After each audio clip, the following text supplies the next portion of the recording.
નમસ્કાર ખેડૂત મિત્રો, આર્યમાન ગીર ગૌશાળા ચેતન વતી હું ઘનશ્યામ આપ સૌનું સ્વાગત કરું છું આર્યમાન ઓર્ગેનિક ચેનલ ઉપર.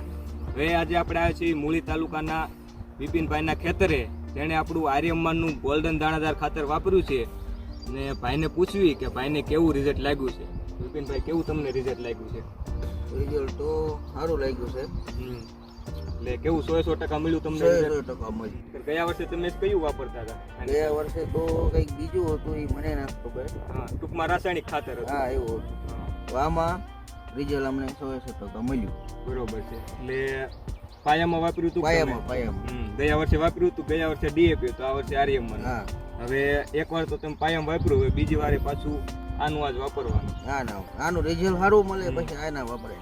બરોબર છે.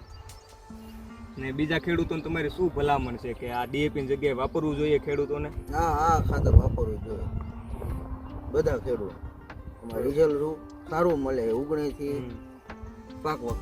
બરોબર છે. અને મેન તો જે આપણે ડીએપી હોય ને એ આપણે રાસાયણિક ખાતર હોય અને આ છે ઓર્ગેનિક ખાતર. ડીએપી જમીનને નુકસાન કરે. આ ન કરે. હા, આ જમીનને ફળદ્રુપ બનાવે. એવું કહેવાય છે કે 3 વર્ષ સુધી લગાતાર ઓર્ગેનિક ખેતી કરો ને એટલે ચોથા વર્ષે તમારે ખાતર નાખવાની માત્રા ઓછી કરી નાખો ને તો પણ તમારું ઉત્પાદન એટલું જ રહે.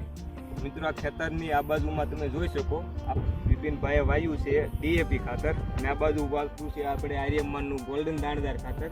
બેમાં તમે ફરક જોઈ શકો